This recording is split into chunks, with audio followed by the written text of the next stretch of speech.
Hare Krishna, Krishna Krishna, Hare Hare. Hare Rama, Rama Rama, Hare Hare. All glories to Srila Prabhupada. All glories to Sri Guru and Sri Gauranga.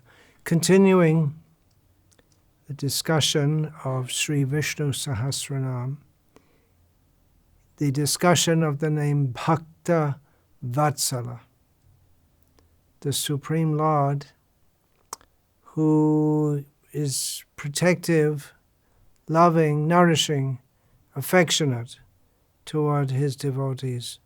And the example is given, the analogy is given of just like a cow toward the calf. So that's a material analogy, of course, but it's something which we can, from our present situation, we can get some inkling of the affection that the Supreme Lord has for us. Now, in today's talk and discussing Bhakta Vatsala, I want to read a section of Srila Vishnu Thakur's Madhurya Kadambini, describing the experience of prema in the heart of a devotee, when Krishna manifests himself to the devotee, because this is the ultimate gift that Krishna gives to his devotee. He gives himself, which means love of himself. In Chaitanya Charitamrita, we find Bhajane Madhye Shreshta Navavidha Bhakti Krishna Prem Krishna Dite Dhare Mahashakti. Chaitanya Mahaprabhu explains that of all the different processes of devotional service, the 9 famous processes, as mentioned by Prahlad Maharaj, Shravanam, Kirtanam, Vishnu, Smaranam, Pada Sevanam, Archanam, Vandanam, Dasyam, Sakyam, Atmanivedanam. These are the best. And why? Because they give Krishna prema, they give Krishna. So they give Krishna, which means giving Krishna prema. They give Krishna prema, which means giving Krishna. They have great power to do so. So this is the ultimate manifestation of what Krishna gives us. He nourishes us, he protects us.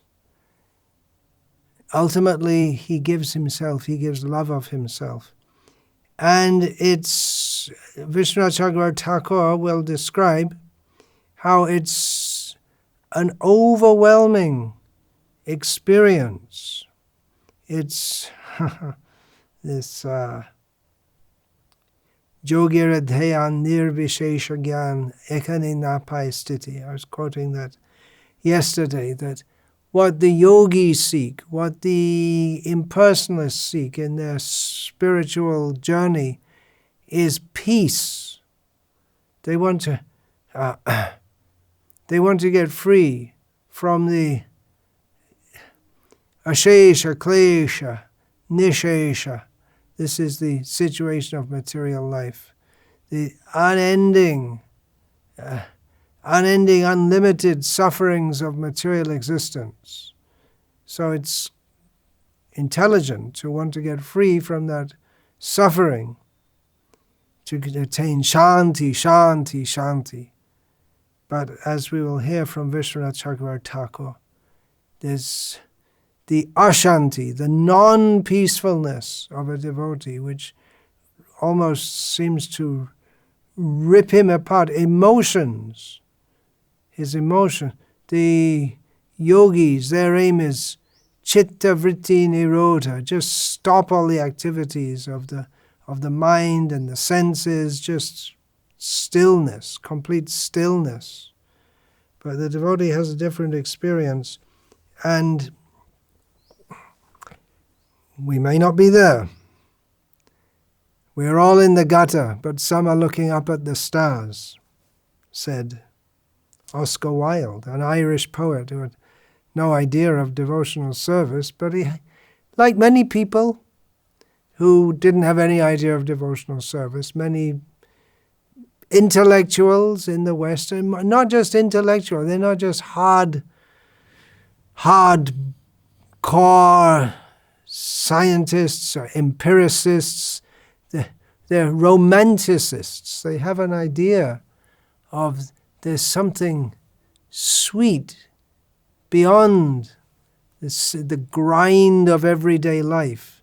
There's something precious, sweet. There is love, but unfortunately they didn't have information of Krishna. So we're all in the gutter. Yeah, especially those of us coming from the Western world, we're deeply, deeply in the gutter. But some of us are looking up at the stars. And as Krishna says in Bhagavad Gita, Nakshatranamaham Shashi, among the stars, I am the moon. So looking up at the star, looking up at the moon, Krishna Chandra. So this description is given, and maybe after hearing it, maybe we want Shanti, or maybe we want a more subdued kind of love of Krishna. Maybe after hearing this, we'll think, okay, Vaikuntha is good enough for me, because it's really intense. The kind of experience that Vishwanath Chakravarti Thakur describes, it's for those who are ready to accept what, as described in Chaitanya Charitamrita, it seems like poison. It's so intense, but it's actually the greatest sweetness. It's so intense that we can't be sure. Is it good or is it bad? It's overwhelming. And of course, we're simply reading about it. Vishnu Chakravarti Thakur is experiencing it. And from his description, it seems that he's trying his best, being blessed with the full potency of Shuddha Saraswati, the potency of the Lord by which she is Vak Devata. She is the goddess of speech. In the material world, there is Dushta Saraswati, which people are blessed with to develop material learning. But in the spiritual world, Shuddha Saraswati, she blesses the devotees with the ability to describe Krishna. But it seems that Vishwanath Chakravarti himself, in trying to describe this experience, he himself is struggling in the sense that it's indescribable, but he's trying to describe it. Anyway, let's get on with it. It's quite a long passage, so please be patient. Often when there are readings, the hearer's attention is not so focused. It seems that when there are readings, it's not as focused as when a speaker is speaking with his own flow. But please try to listen, because these are the words of a great Acharya, and giving us some idea of where we're supposed to go. What Chaitanya Mahaprabhu wanted to give. We're not supposed to remain in the gutter forever. Let us aspire to follow in the footsteps of the great Acharyas, who came to this world from the land of Prem, bringing with them full treasure of Prem, Jayanelo Prema Dhana, Karuna Prachur, that we sing on the disappearance day of great Acharyas, that they came bringing the great, out of their tremendous mercy, they came bringing the great treasure of Prem, Krishna Prema. So, Vishwanath Chakravarti Thakur describes the situation of someone who's on the threshold of Prem. He's in the situation where he's finds there's no taste in material life, rather the opposite. Whatever he previously thought of as being very valuable, very important, very dear, it becomes totally distasteful to him.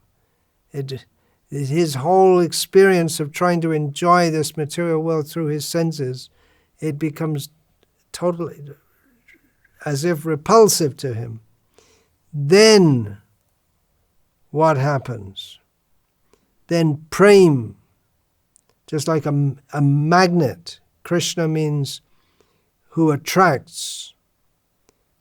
Akarshan means attraction. So from the same root, we have Krishna, who's all attracted. So Krishna, like a magnet, the prem, the love of Krishna, it's the magnetic force that attracts us to Krishna and attracts Krishna to the devotee. Sometimes we may have seen that the magnet, there's a magnet and there's a metallic object, and they move towards each other. So Krishna is attracted to the devotee's devotion and shows himself to the devotee. We have the description of Krishna showing himself to Narad. At that time, when Krishna sees the devotee, then all of the senses of the devotee become absorbed in Krishna. His eyes to see Krishna, his ears to hear Krishna, his sense of smell to smell Krishna. He wants to taste Krishna with his tongue, and he feels all his senses to be inadequate. Rupa Goswami also prayed, I wish I had crores and crores of tongues and crores of pairs of ears to chant and hear the holy name of Krishna. So all of Krishna's attractive qualities, they become as if imposed on the devotee, and the devotee is relishing the extreme. We're using the word extreme, but we have no idea what it's beyond the imagination. The sweetness, the fragrance, the youthfulness, everything about Krishna is so overwhelmingly attractive. And then it's not that it's just like that, but it goes on moment by moment increasing. And Vishwanath at the beginning of this description says that, I'm trying to describe this in poetic words, but it's an ocean of transcendental bliss, and it's not possible to explain. But he's doing his best. He gives an example, just like in the hot season. Now here in India, we're in the hot season. It's the middle of April by the Western calendar. It's hot. It's very hot. We can imagine, or we don't want to imagine, but the example is given, going on a path in the desert. You're lost in the desert in this heat, and then you get the heat not only from the sun, but also reflecting up from the ground. It's like some hellish punishment. There's one hell described like that, where the sun is burning from the top, and the copper plate underneath is being heated underneath by fire. So like that.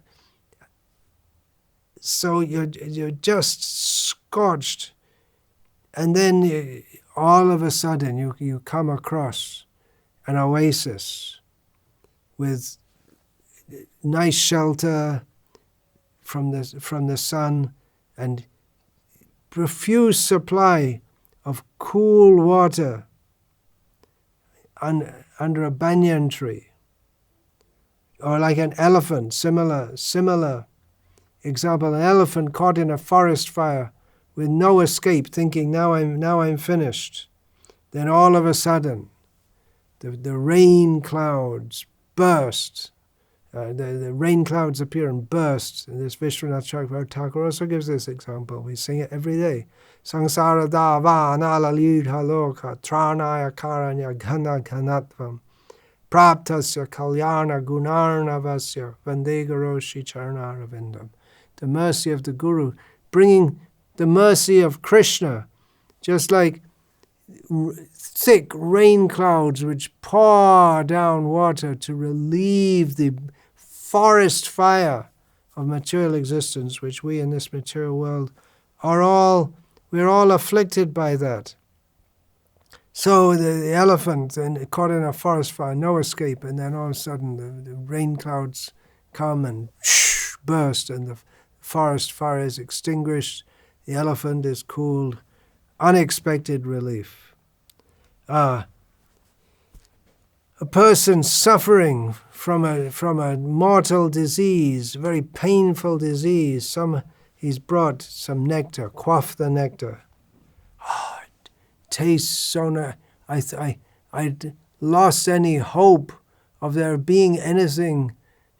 And when we're in such a suffering condition, all we can know is intense pain, and all of a sudden get this exquisitely sweet and drink which immediately dispels all the pain of the disease, all the weakness of the disease, all the distress, and nourishes our body. This is the effect of nectar.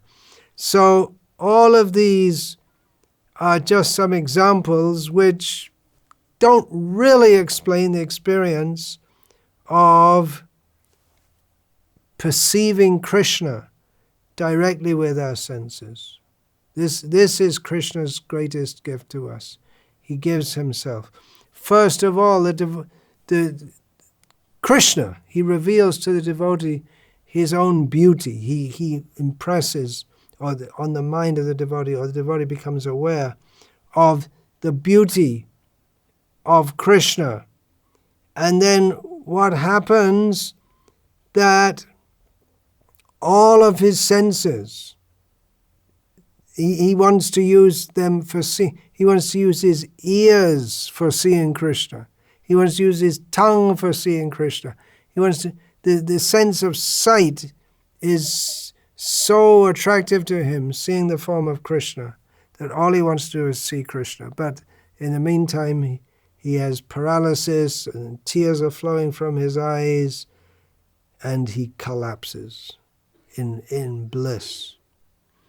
Then the Lord revives him, and then he next reveals the fragrance of his body to Krishna, which enters the nostrils of the devotee. And again, all the senses, the eyes which only want to see Krishna, now the eyes also want to smell, the ears also want to smell, the sense of touch wants to smell, and the devotee collapses, swoons in bliss. Then the Lord reveals his sonorous voice to the devotee's ears. Oh, my dear devotee, I am under your control. Don't be overwhelmed, but fully satisfy your desire by relishing me. Then all the senses they all want to become ears. They all want to become ears to hear the sound of Krishna, and the devotee faints.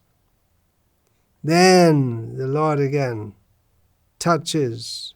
He touches the devotee with his lotus feet, and he touches his hands and his breast to the devotee and reveals his youthfulness to the devotee.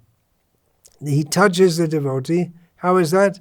To those who are in dasya rasa, in a mode of servitude, he puts his lotus feet on their heads. To those in the mood of friendship, sakya rasa, Krishna grasps their hands with his. To those in the mood of parental affection, he wipes away their tears with his own hands. Now, generally we think a parent will do that to a child, but sometimes the child will do to the parent also. For those in the mood of a lover, a female lover in relation to Krishna, he embraces them. Then all the senses simply want to touch Krishna, and the devotee faints for the fourth time. And then Krishna gives the devotee the taste of his own lips. That's only for those who are in the mood, the loving mood of a female lover. And then the devotee takes all the senses, simply want to taste Krishna's lips. This is the description of Vishwanath Thakur, and then faints again, because it's just too much. The experience is just more than the devotee, his physical frame. It's now completely spiritualized, but even that is not enough to accommodate the bliss that he feels. Now I got Krishna, and it is unimaginable, simply fainting. And then the Lord revives the devotee again and bestows on the devotee audarya, his quality of great generosity, by which the Lord reveals himself, all the qualities of the Lord which appeals to the various senses, the beauty for the eyes, the fragrance for the nose, the sound of Krishna's voice for the ears, the sense of touch for touching Krishna, the taste. They all manifest themselves all at once to the devotee's various senses. And then prem, the Krishna prem, in accordance with the will of Krishna, increases, and the devotee is experiencing and at the same time desiring it more and more. And the example given by Vishwanath Thakur is that prem becomes like a moon over the ocean of bliss and churns up that ocean of bliss so that the waves become it becomes a choppy sea. But this is not a dangerous sea. This is the agitation within the devotee's heart. And it's almost destroying the devotee. Is it pleasure, or is it pain? Or we're going to go back to Shanti, or maybe just go back to Vaikuntha and just be peaceful and normal. But this is beyond Vaikuntha, the almost destructive bliss. Then prem takes over the mind of the devotee. And just as the moon presides over the ocean, then prem withdraws. And then that creates another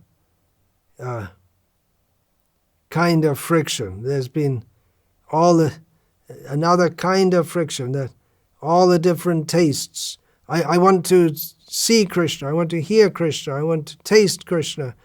And in this way, there's competition between all the different ways. We want to relish Krishna all at once. Remember, we're all in the gutter, but we should look up at the stars.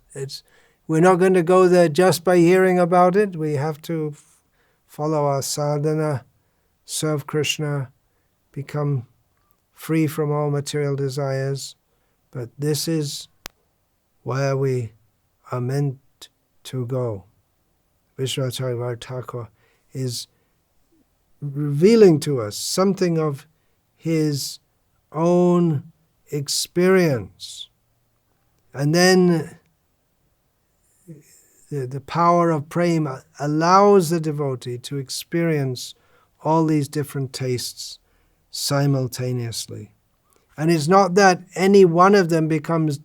It's not that because you're multitasking, spiritually multitasking, experiencing the Rup, Rash, Shabda, Gandha, Sparsha, in all ways one is experiencing Krishna. It's not that any of the experiences become less, rather the full experience of all the senses is experienced at the same time. And Vishnu Thakur in this regard uses the word achintya. It's inconceivable. It's something to be experienced. That you can try to explain it, but ultimately it's something to be experienced. And the devotee is trying to experience it more and more, all the different things, all at once. Just like the example Vishnu Thakur gives is like a chatak bird who's waiting in this hot season. It's been weeks and months without any rain, and the chatak bird will only take water that comes from the sky, from the cloud. Then all of a sudden, after so much waiting, there's a huge downpour, and then the bird wants to catch all the drops all at once. But how can a little bird capture all the drops all at once? Even one drop will satisfy the bird, but it wants to taste. Every drop is of blissful to the bird. The example is given. So every experience of Krishna is blissful to the devotee. Then seeing Krishna, seeing that the devotee, he can't handle it. He's after all a jiva. How much prem can he take? Then Krishna thinks, then why should I withhold myself? Why not make it so the devotee can experience me? Then by his great mercy, his kripa shakti, the most important, the ruler of all his potencies. We hear in the Upanishads, parasya shakti vidhaiva shruyate swabhavaki jnana bala kriyacha. The Supreme Lord has multi-potencies. His knowledge potency, his action potency, his power potency, by which everything is done automatically. But here we find out that his most important, the one which rules them all, is his mercy potency. And Krishna is especially merciful to his devotees. So he reveals, out of his mercy, he enables the little jiva who is, how can the jiva experience Krishna when the jiva is so small and Krishna is so great? But Krishna, by his achintya shakti, by his inconceivable potency, gives the little jiva who is now wrapped in love of Krishna, it gives him the ability to be able to love Krishna, because otherwise love of Krishna is so great. How can a little jiva experience the full love of Krishna? Krishna prema is such an overwhelming experience. How can we take it without dying, without being overwhelmed? But the Lord Krishna, in his eyes there appears his mercy, and it appears in different forms. There's specifically the word that Vishnu Thakur used here is Vatsalya. Remember, we're discussing Bhakta Vatsala. So this is his great affection to the devotee. So he manifests himself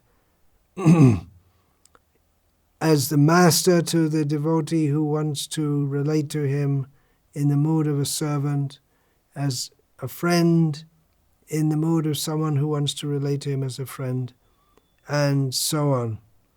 And especially, this is his great mercy, and especially in relation to the devotees who are in the mood of love, of what should we call it? Romantic love, erotic love. Srila Prabhupada uses the term conjugal love. That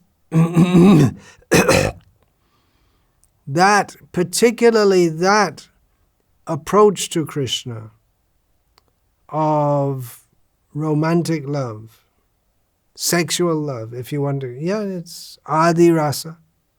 Vishnu Thakur uses that term. We find in Srila Prabhupada's commentary on the very first verse of the Bhagavatam, Adi Rasa, the transcendental sexual love. So when a devotee approaches Krishna in that mood, then what to speak of the devotee's heart becoming melted and completely attracted by Krishna? Krishna's own heart becomes completely melted and attracted by the devotee. And in various ways, in different moods of the devotees. We talk about dasya bhav, dasya rati, sakya bhav, vatsalya bhav, madhurya bhav, the different kinds of relationships with Krishna. But it's not that it's you're in some box and everyone's all the same. They're all mechanical servants or friends, because everyone has a different mood. The basic sthai bhav, for instance, friendship. Just like Balaram is in a mood of friendship, but he's also, among all the friends, Balaram is the number one. So Balaram loves Krishna, basically in the mood of friendship, but it's mixed with a kind of Vatsalya. He's also like a superior, protecting Krishna, and also somewhat with Dasya, because he's also in the mood of a servant to Krishna. So in this way, everyone has their own flavor and mix, Swarasiki Siddhi, their own perfectional stage of loving Krishna. And broad categories are given, Dasya, Sakya, Vatsalya, Madhurya, broad categories are given. So, Krishna, by his great mercy, he manifests within the hearts of the devotees, and even Atma Ramas Chamunayo Nigranta Apyarukrame Korvantya Haitu King Bhaktim Itam Bhuta Guno Hare He. Even those who are Atma Rama, even those who made it to the platform, Shanti, Shanti, Shanti. Now I'm fully satisfied in myself. Ah, very nice. But even such persons, the transcendental qualities of Krishna attract even someone who's prashanta, nishesha, manoratantaram, who's fully freed from the somersaults of the mundanely influenced mind, who is now completely satisfied. But Krishna attracts even such a person by his transcendental qualities and astonishes them. This is Adbhuta rasa, is given as a secondary rasa, Adbhuta rasa, the sense of wonder. But Adbhuta, this sense of wonder, is the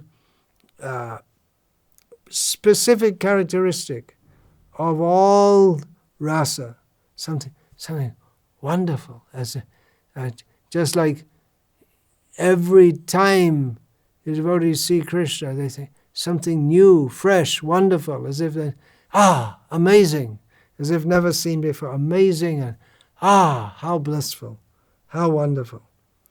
So this is Krishna's, in this narration in Madhurya Kadambini, Vishwanath Chakravarti Thakur refers to this is Krishna's Bhakta Vatsala, his great affection to his devotees. This quality of affection for his devotees, that is like an emperor which rules over all good qualities, just like in the first canto of Bhagavatam, it's described that all good qualities reside in Krishna, qualities such as satya, truthfulness, shocha, cleanliness and purity, daya, mercy, tapas, austerity. So, but all these good qualities presiding over all of them, is Krishna's Bhakta Vatsala, his greatly affectionate love for his devotees. And all these other qualities, they're simply assistants to Krishna's quality of his loving affection for his devotees. And as far as there are condemned qualities also. We just discussed these the other day, how what seem to be bad qualities, they become good qualities in Krishna. So illusion, laziness, error, intense longing, fickleness, arrogance, envy, violence, exertion, lamentation, dishonesty, anger, longing, fear, partiality, and dependency.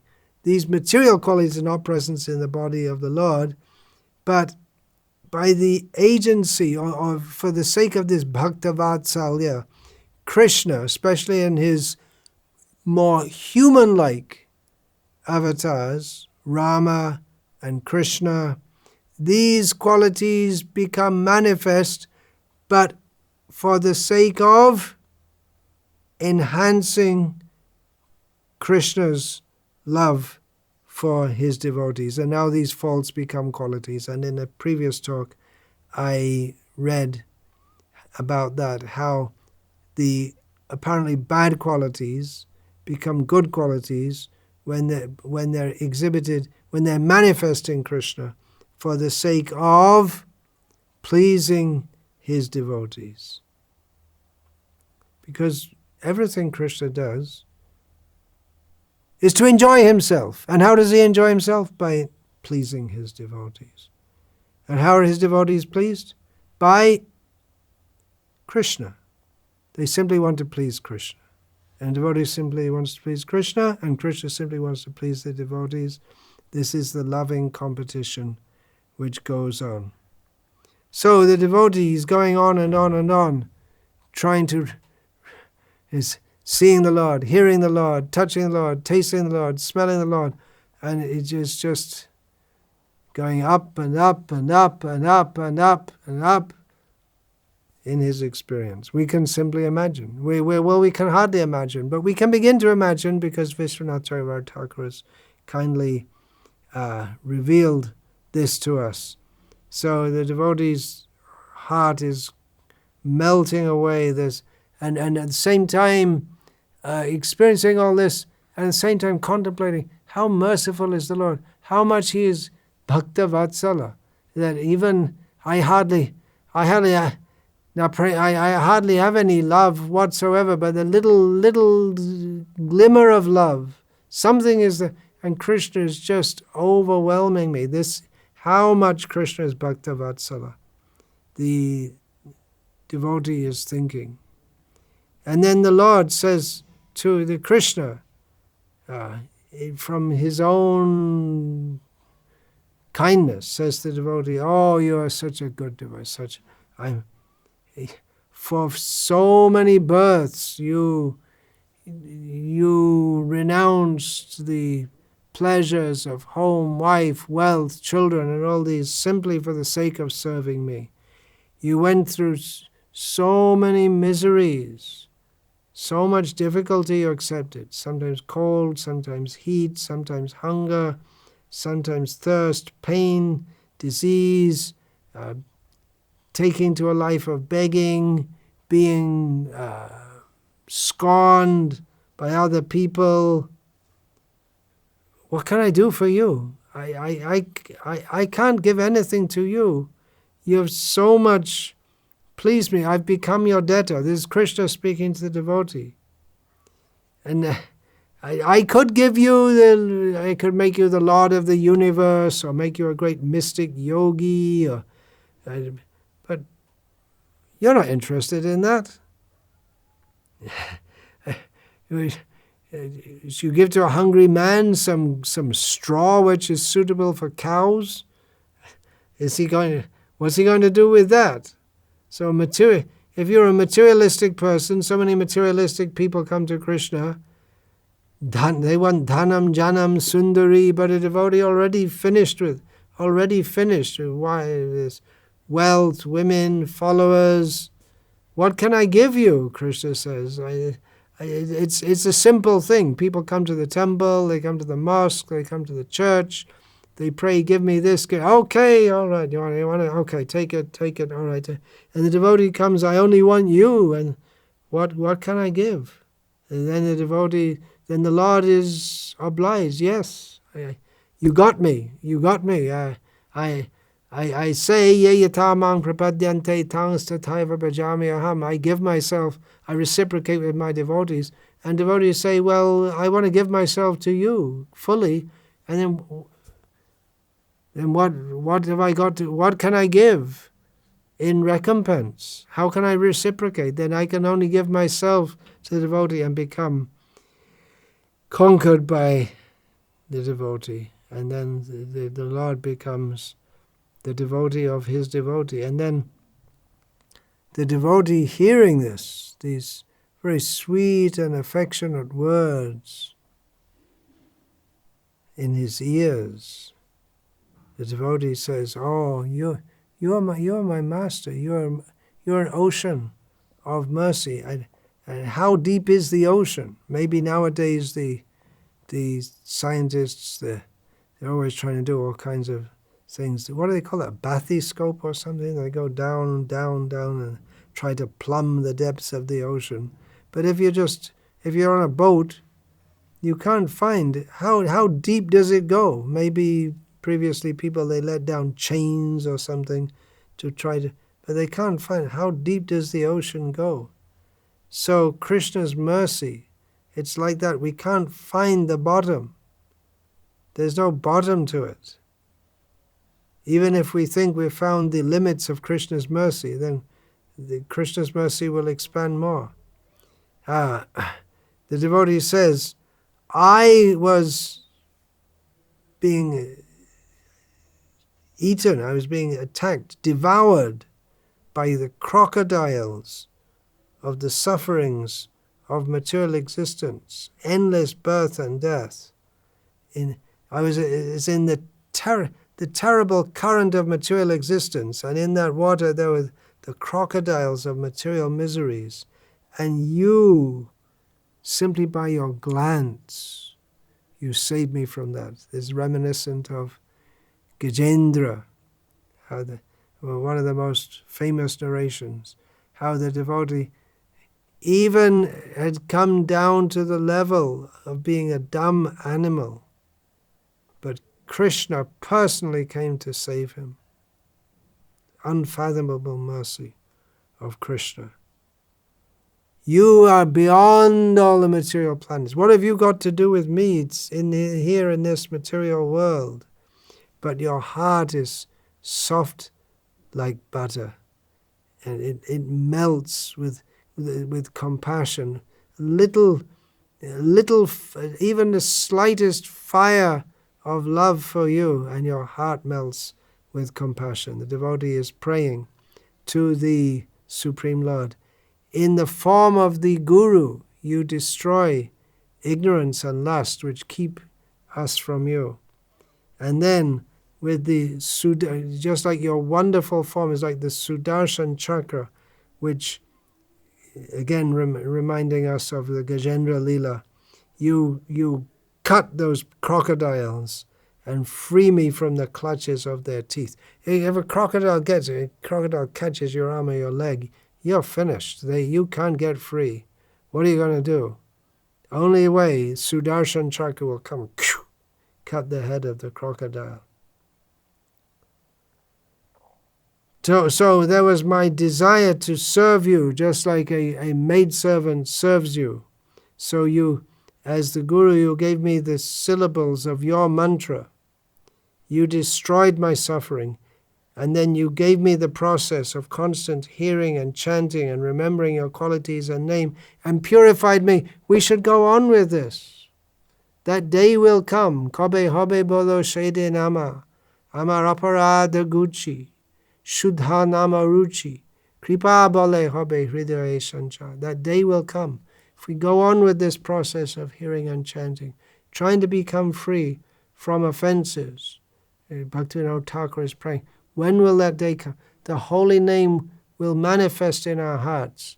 And then from Nam, Guna, Rupa, Lila, Krishna will manifest himself in all his aspects to us. That day will come. We should go on. We're in the gutter, but we shouldn't remain. Let us go on chanting. Let us stick to this process of Krishna consciousness. And then, Atashri Krishna Namadina Bhavad Grahyam Indriyai Sevon Mukhe Hijivada Swayameva Spiratiyada. The day will come when Krishna will reveal himself to us. There's no material means to understand God. Someone asked me to debate with some atheist. What are you going to debate? Yeah, you can. People are debating with atheists. Theists are debating with atheists, but it's like bringing a halogen lamp to a blind man. What's he going to see? Actually, maybe a blind man can see some experience. Even if he can't see form, he can see some light. So at the most, they can go to the impersonal Brahman. It requires the mercy of Krishna, and when one can begin to see him. And then by hearing and chanting, we take the process. Krishna manifests as the spiritual master to give us the process. But go on.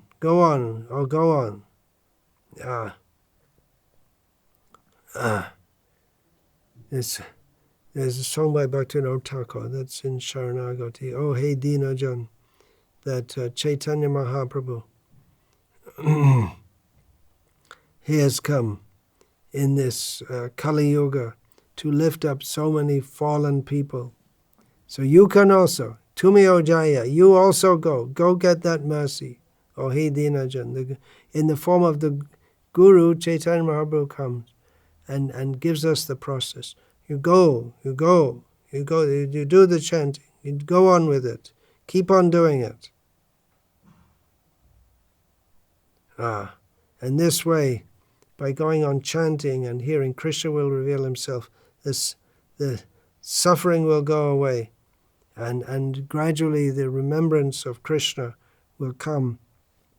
And again, by association of devotees, we get the spirit and understanding of how to serve Krishna.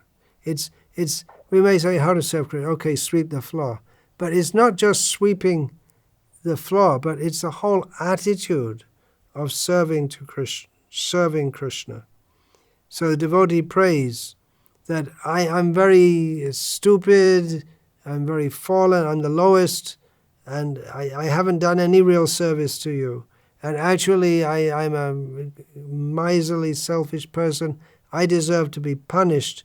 But showing yourself to me, you have made me drink nectar. This is the attitude of the devotee. And you've shown yourself to me, I'm feeling such bliss, but at the same time I'm feeling so bad in my heart when you, Krishna, are saying to me that now I am indebted to you. Now, what should I do? What should I do? You, Krishna, are being so kind to me, but if I think back, how many offenses have I committed? On and on and on, life after life. I can't even begin to remember them. And if I simply begin to remember them, my heart hurts. And Krishna, you're so kind. I can't even count all the offenses. But let me suffer. The devotee says, let me suffer for the reactions to those offenses. What offense? For instance, now the devotee starts to think, I compared the beauty of your limbs to the beauty of the monsoon cloud. That's an offense, because your limbs are so much more beautiful. It's just ridiculous to compare you to the monsoon clouds. I compared your beautiful lotus feet to newly sprouted leaves, but this is ridiculous. And I'm trying to give some analogy, but it's like taking a few burned mustard seeds and comparing them to a golden mountain, or a chickpea in comparison to a touchstone, a jackal in comparison to a lion, or a mosquito in comparison to Garuda. What are these analogies? By trying to praise you, because the analogy is so inadequate, it's more like an unintelligent offense. I'm trying to glorify you with some poetry. And common people may think, yes, yes, yes, very good. But actually seeing your form, I realize I should be ashamed. I shouldn't. I'm trying to describe you with my own words, but it's like the tender plant is like a cow comes and eats the example. Another example given, like the cow comes and eats the plant, but your beauty is like a creeper, and I shouldn't try to eat it up. So in this way, the devotee praises the Lord, and the Lord becomes more pleased with the devotee. Then he reveals everything to the devotee, the necessary for the devotee to serve him. He reveals to the devotee Vrindavan, the desire trees of Vrindavan, the yoga pit where the Krishna and the gopis come together, Sri Radha, by the mercy of Krishna and his Leela Shakti, Radha with Lalita and Lalita's assistants, his friends such Subal, Sudam, Sridam, Dhamma, all these become revealed. The cows, Krishna's cows, the Yamuna, the Govardhan, the forest, Banderavan, Nandishvara, all the different devotees of Krishna, the mothers, fathers, friends, brothers, servants, and in this way, the Lord submerges the devotee in the enchanting tidal wave of bliss and then disappears with all his entourage. Gives the devotee a taste of the bliss and inspires him to go on searching and searching for that more and more. And eventually, the devotee, when he's ready, fully purified, takes birth in a family in Bhoma Vrindavan, in Vrindavan revealed on this earth, and serves the Lord in Vrindavan in that situation before final transfer to the spiritual world, Golok Vrindavan. And what more should I say about this? What is to be said? Hare Krishna, Krishna Krishna, Hare Hare, Hare Rama, Rama Rama, Hare Hare. All glories to Srila Prabhupada, who has introduced us to this unlimited ocean of bliss, who is Krishna and love of Krishna, who has introduced us to all the acharyas with all the outpourings of bliss, Madhurya Kadambani, a cloud bank of sweetness, of love of Krishna. Hare Krishna. Vancha kalpatarubhyascha kripa sindhubhyevacha patitanam pavanebhyo vaishnavebhyo namo namaha. Parivadatu jano yata tatava nanumukaro na vayang vicharayamaha. Harirasa madhira madati mata bhuvi vilutama nartama nirvishama. Hare Krishna, Krishna Krishna, Hare Rama, Rama Rama,